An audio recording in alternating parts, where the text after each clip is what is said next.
لن ينال الله لحومها ولا دماؤها ولكن يناله التقوى.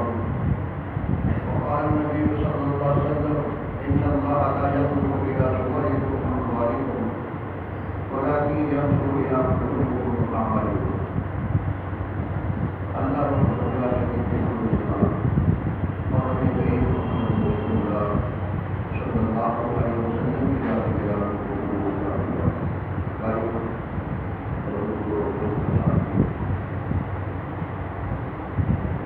اللہ رب العالمین نے جب سے یہ 12 مہینے بنائے ہیں سال کے، ان کے اندر 4 مہینے حکومت والے ہیں. ان 4 مہینوں میں کوئی لڑائی نہیں، کوئی جھگڑا نہیں، کوئی انتظام نہیں، کوئی چوری نہیں، کوئی ڈاکہ نہیں. اور ان 4 مہینوں کی جو حرمت ہے یہ کافر بھی مانتے ہیں. نبی صلی اللہ علیہ وسلم کے پاس لوگ آتے ہیں، آپ کی کہتے ہیں اللہ کے نبی صلی اللہ علیہ وسلم اب یہ حرمت والے مہینوں کے علاوہ آپ کے پاس نہیں آ سکتے. کیوں؟ ہمارے درمیان ایسے قبیلے موجود ہیں جن کے ساتھ ہماری لڑائیاں، ہمارے جھگڑے، ہمارے اختلافات ہیں. ہمیں خطرہ ہے اس بات کا. حرمت والے مہینے کے علاوہ ہم آپ کے پاس نہیں آ سکتے، اس لیے ہمیں اسلام کے کچھ چھوٹے چھوٹے مسائل کو بتا دو تاکہ ہم اس کے مطابق زندگی گزاریں.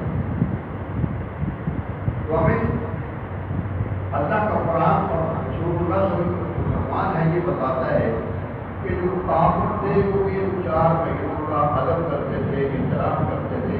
اور یہ حکومت والے مہینے کب سے زمین و آسمان بنا، جب سے زمین و آسمان بنا ہے اور یہ اللہ نے سال کے 12 مہینے بنائے ہیں، اس وقت سے یہ 4 مہینے حکومت والے ہیں. اور کیوں سے ذوالحج آج چل رہا ہے، محرم، اور 1 مہینہ رجب کا ہے. رمضان المبارک سے 1 مہینہ پہلے چھوڑ کے اس سے 1 مہینہ پہلے یعنی شعبان سے پہلے رجب ہے. یہ 4 مہینے حکومت والے ہیں جن کے اندر مسلمانوں کی، کافروں کی یا آپس میں کافروں کی جنگیں نہیں ہوتی تھیں، لڑائیاں نہیں ہوتی تھیں. ان مہینوں کے ادب اور احترام کی نسبت آج بھی وہی مہینے حکومت والے چلتے ہیں. کیا آج مسلمان اس بات پہ عمل کر رہا ہے؟ یہ قرآن ہمارے لیے ہدایت کی کتاب ہے. قرآن ہماری رہنمائی کرتا ہے. قرآن یہ کہتا ہے کہ کافر تھے وہ بھی 4 مہینوں کا ادب کرتے تھے. ہم اپنے گریبان میں جا کے دیکھیں کیا ہم ان مہینوں کی حرمت کا خیال کرتے ہیں؟ چوریاں، ڈاکے، بدماشیاں ان مہینوں میں ہو رہی ہیں، پھر ہماری مسلمانی میں کوئی فرق نہیں آ رہا. اب پکے مومن مسلمان بنے ہوئے ہیں لیکن یہ کام سارے چل رہے ہیں. یہ نام کا مسلمان رہا، کردار کا یہ مسلمان نہیں رہا. ایک کافر کے ادب سے احترام کرتا ہے تو مسلمان اس سے زیادہ قیمت کیا رکھتا ہے. اللہ کے نبی صلی اللہ علیہ وسلم نے فرمایا یا ایھا الناس فاذکروا اللہ علیکم الحج. اے مسلمانوں، اللہ نے تمہارے پر حج فرض کیا، لہذا حج کیا کرو. حضرت اقرا بن حابس رضی اللہ تعالیٰ عنہ نبی صلی اللہ علیہ وسلم کے ایک صحابی وہ کھڑے ہوئے. اللہ کے نبی صلی اللہ علیہ وسلم کیا ہر سال حج فرض ہے؟ آپ نے خاموشی کر. پھر دوسری مرتبہ سوال کیا، تیسری مرتبہ سوال کیا. رسول اللہ صلی اللہ علیہ وسلم نے بات کر فرمایا میرے ساتھیوں، اگر میں ہاں کہہ دیتا کہ ہر مہینے ہر سال حج فرض ہے، تمہارے لیے مشکلات بڑی ہو جاتی، تمہارے لیے پریشانیاں بن جاتی. زندگی میں صاحب طاقت آدمی میں صرف ایک حج فرض ہے. مسلمان میں کی زندگی میں اگر صاحب طاقت ہے صرف ایک حج فرض ہے، باقی جو حج وہ کرے گا وہ نفلی ہوں گے. دوسری تفصیل دیکھنا چاہیے کئی ایسے معاملات ہیں ہمارے ماما کے ہیں مسلمانوں کے باپس میں ہیں جو فرض کی حد تک پہنچ جاتے ہیں. یعنی ماں باپ کی خدمت کرنا شروع کر رہے ہیں, ہمسائے کا خیال کرنا, بھوکا ہے پیاسا ہے اس کی خدمت کرنا, یہ فرض چلنے میں آ جاتے ہیں. ہمسایوں کے اتنے حقوق رسول اللہ صلی اللہ علیہ وسلم نے بتایا کہ صحابہ کہنے لگے کہ ہم اس بات میں حیران ہونے لگے تھے کہ کہیں ہمسایوں کو وراثت کا حقدار بنا دیا جائے. اس قدر حقوق ہمسایوں کی بتایا. لیکن آج جو پیسے والا آدمی ہے, اکثر کی بات کر رہا ہوں, ان کے دل و دماغ میں یہ ہے پیسہ ہو ہر سال کرتا ہوں, یعنی نفلی کام کے لیے اس کا بڑا دل کرتا ہے. جو فرائض اس پہ لاگو ہوتے ہیں ان کے ہمسائے ہو گئے, ان کے ماں باپ کے قریبی رشتے دار ہو گئے, جو فرض کی حد تک پہنچ جاتے ہیں ان کی طرف کوئی توجہ نہیں.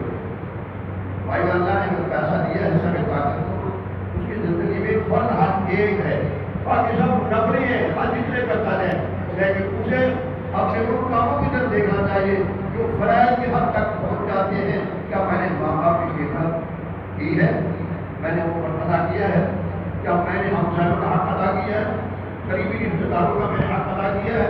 یہ وہ چیزیں فرائض تک پہنچ جاتی ہیں, ان کی طرف کوئی توجہ نہیں.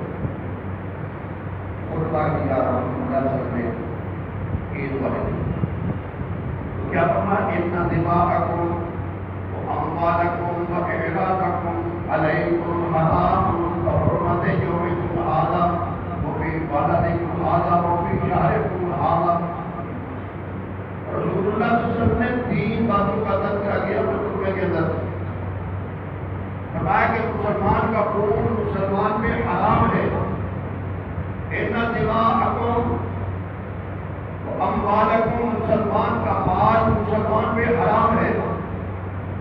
واعراضکم, مسلمان کی عزت مسلمان پر حرام ہے.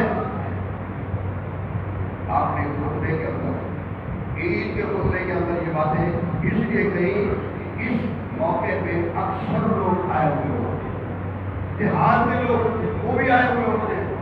اکثریت نے یہ بات کر کے فرمایا کہ جو لوگ نہیں آ سکے کسی مجبوری کی بنا پہ, ان تک یہ پیغام پہنچا دینا کہ مسلمان کا خون مسلمان پہ حرام ہے.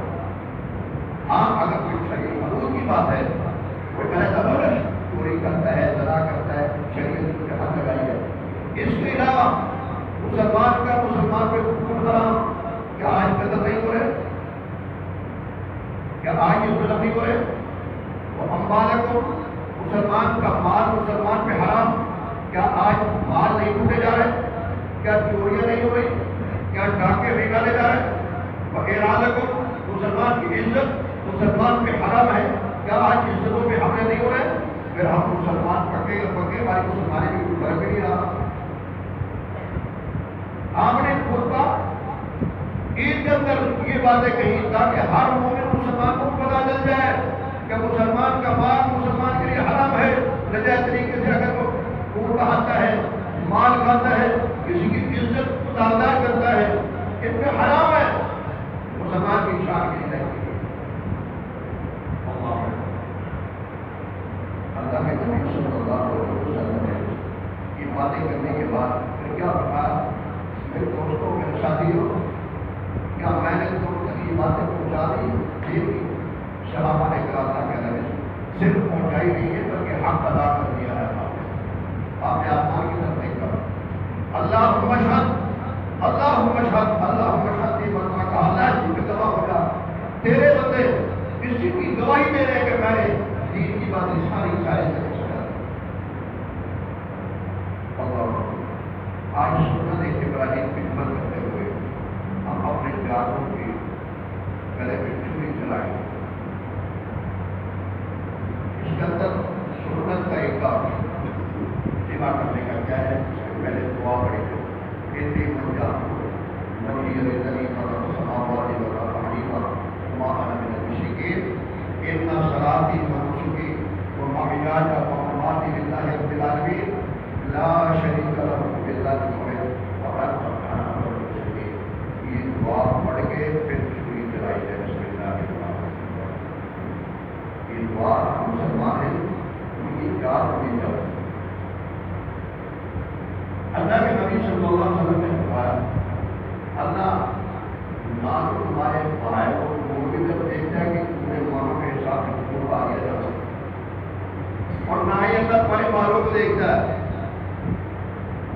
ان اللہ لا ينظر الى صوركم واموالكم اللہ نے تمہیں شکل و شمال اچھی دی ہے سونی دی ہے کیوں اس نے دی ہے اللہ تمہاری شکلوں کو نہیں دیکھنا چاہتے کون خوبصورت ہے کون رنگ کالا ہے کون کس طرح کا ہے یہ ساری شکل نہیں دی ہوئی ہے اللہ نے کسی کو اگر مال دیا ہے تو اللہ کسی کے مالوں کو نہیں دیکھتا یہ تو اپنا عطا کرتا ہے اسے یہ سمجھنا چاہیے کہ میرے لیے آزمائش ہے کہ میں نے مال اگر اللہ رسول اللہ صلی اللہ علیہ وسلم کے فرمان کے مطابق خرچ کیا تو میرے لیے فائدہ مند ہوگا اگر میں نے اپنی منشا کے مطابق خرچ کیا تو یہ میرے لیے پیسے ادا ہو جائے گا رسول اللہ کو کیا فرماتے ہیں اللہ نے تمہاری شکل کو دے گی عائشہ کا ٹکڑا بغل کیا جاتا ہے مکمل کیا جاتا ہے اللہ کے نبی صلی اللہ علیہ وسلم نے فرمایا جب کچھ شخص آئینہ دیکھے تو اس وقت وہ دعا کرے اللہ جس طرح تم نے میری شکل و زبان اچھی بنائی ہے نا اسی طرح میرا کردار بھی اچھا بنا